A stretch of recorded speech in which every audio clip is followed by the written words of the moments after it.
In a world long before the advent of modern science and reason, the cosmos seemed alive with mysteries, myths, and magic.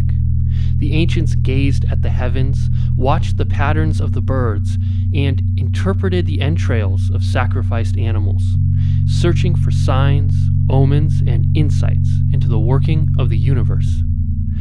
These practices, this intertwining of the divine, the magical, and the ordinary, formed a canvas on which the image of the witch was painted. Imagine ancient Greece, the cradle of Western civilization. Here, grand temples soared towards the skies, and within their hallowed halls, oracles served as mouthpieces of the gods. The oracle of Delphi, known as the Pythia, held a significant role. Cloaked in sacred laurels, she would descend into a trance, summoning prophecies that would guide kings and commoners alike. Yet, while the Pythia was revered, not all who delved into the mystical were viewed in the same light. Away from the grandeur of temples and the acceptance of mainstream society, others tread the thin lines of magic and divination, often facing suspicion and skepticism. As we transition from the mystical realms of the Proto-Indo-Europeans, Mesopotamians, and Egyptians, we find ourselves on the shores of ancient Greece.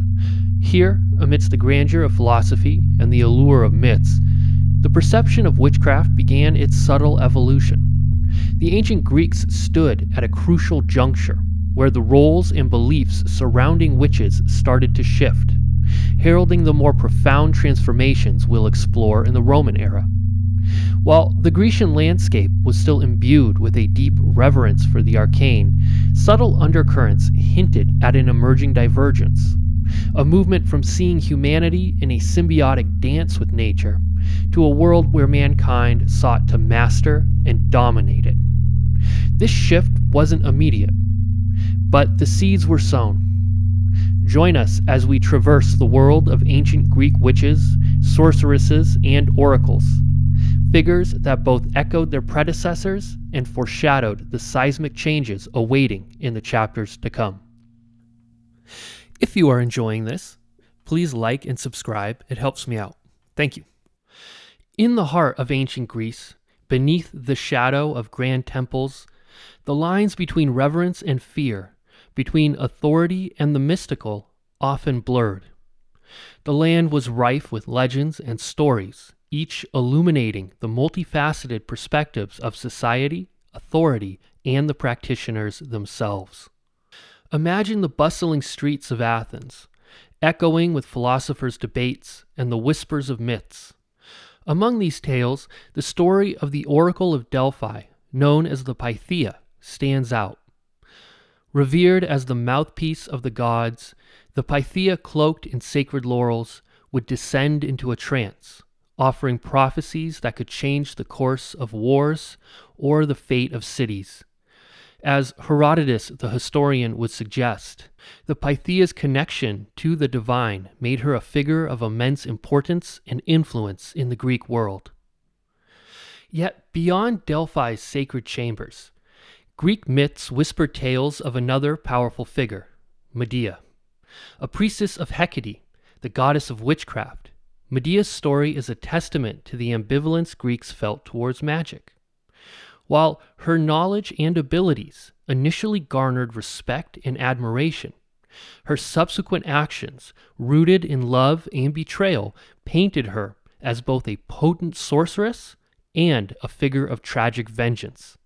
Medea's narrative, echoing from the bustling streets of Corinth to the grandeur of Athens' theaters, exemplified the duality of reverence and fear towards magic. Speaking of Hecate, her very essence encapsulates the Greek view on witchcraft, a deity of crossroads, magic, and the moon. Hecate was both revered and feared. Her nocturnal rites, performed in secluded groves and crossroads, showcased the sacredness and mystery surrounding witchcraft.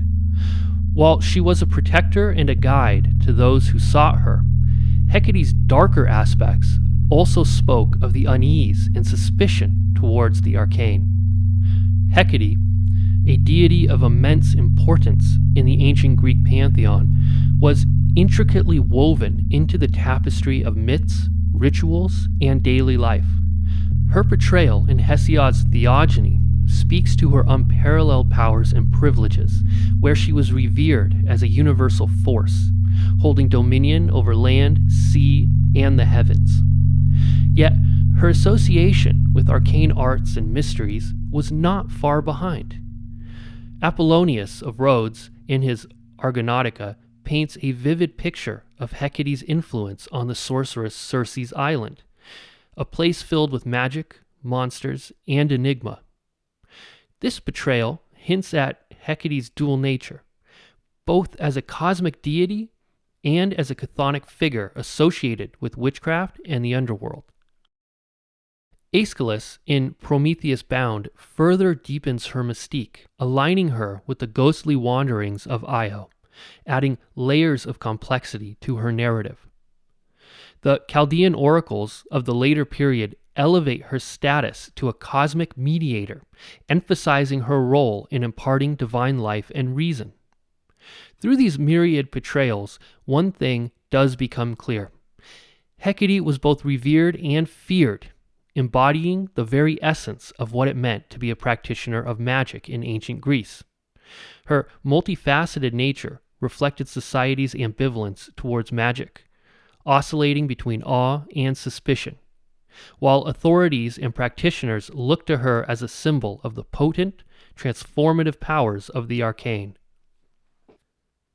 The Pythia's acceptance was not a privilege shared by all who delved into the mystical realms. Away from the limelight of temples and cities, others tread the perilous lines of magic and divination. To the common folk, these practitioners were both awe-inspiring and fear-inducing. Their abilities to heal, to bless, and to foresee were invaluable. But with these abilities came suspicion from those in power, who often viewed them as potential threats to the established order. In the diverse tapestry of ancient Greek society, the contrast between the revered Pythia and the oftentimes clandestine practitioner highlights a profound societal dichotomy. The Pythia, ensconced in the grandeur of Delphi, was an embodiment of the sanctioned, the divine, and the public. Her prophecies, revered as messages from the gods, were sought after by kings and commoners alike. Her position was institutionalized, her voice resonating with the weight of tradition and religious authority. Yet, away from the marbled halls of Delphi, in the dimly lit corners of homes and secluded groves, magic took on a more personal, intimate form. These practitioners, far removed from the institutional acceptance the Pythia enjoyed, often operated on the fringes. While their knowledge and skills were sought after for personal dilemmas, be it a love affair, a property dispute, or protection from ill will, they did not enjoy the broad societal reverence that figures like the Pythia did. Their craft was more immediate, more individualized, and therefore more susceptible to scrutiny and suspicion. The very nature of their practice, often private and tailored to individuals, made it harder to standardize or institutionalize. This dichotomy reveals the society grappling with the balance between the personal and the public, the sanctioned and the scrutinized when it came to the arcane. In the democratic polis of Athens and other city-states, societal norms and sporadic legal actions sometimes addressed these mystical practices. For example, the use of the katadesmoi, or curse tablets, often buried in graves or sanctuaries, was an evident secret endeavor, pointing to its borderline acceptance in society. While Athens did not have codified laws specifically targeting witchcraft, they did hold laws against impiety. Such laws targeted individuals who supposedly introduced new deities or neglected to honor the city's official gods. Socrates, the famed philosopher, faced trial partly on such charges, revealing the fragile line mystics and philosophers tread. Poisoning, often conflated with harmful magic due to the use of pharmaca, was another action that brought grave consequences.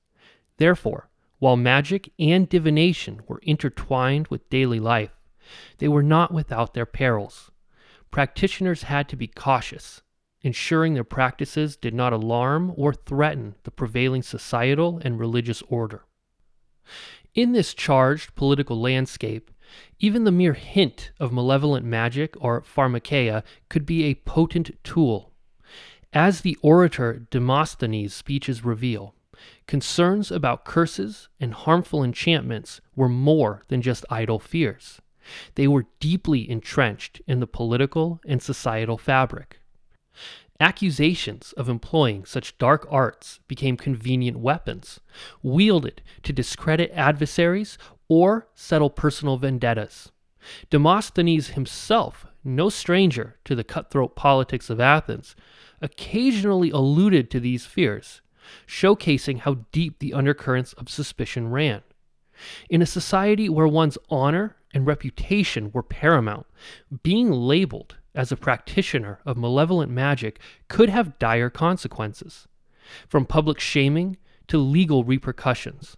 This climate of suspicion was further exacerbated when foreign practitioners entered the scene.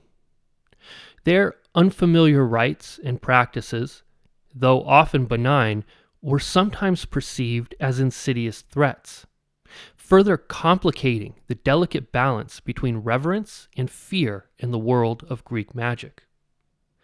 In the labyrinthine streets of cities like Athens and Corinth, magic was more than just the grand tales of Medea or the prophecies of the Pythia. It was an integral part of daily life. Ordinary Greeks often turned to magical practices to navigate the challenges and uncertainties they faced. Love, health, prosperity, and protection were common themes that entwined the lives of many with the realm of the arcane.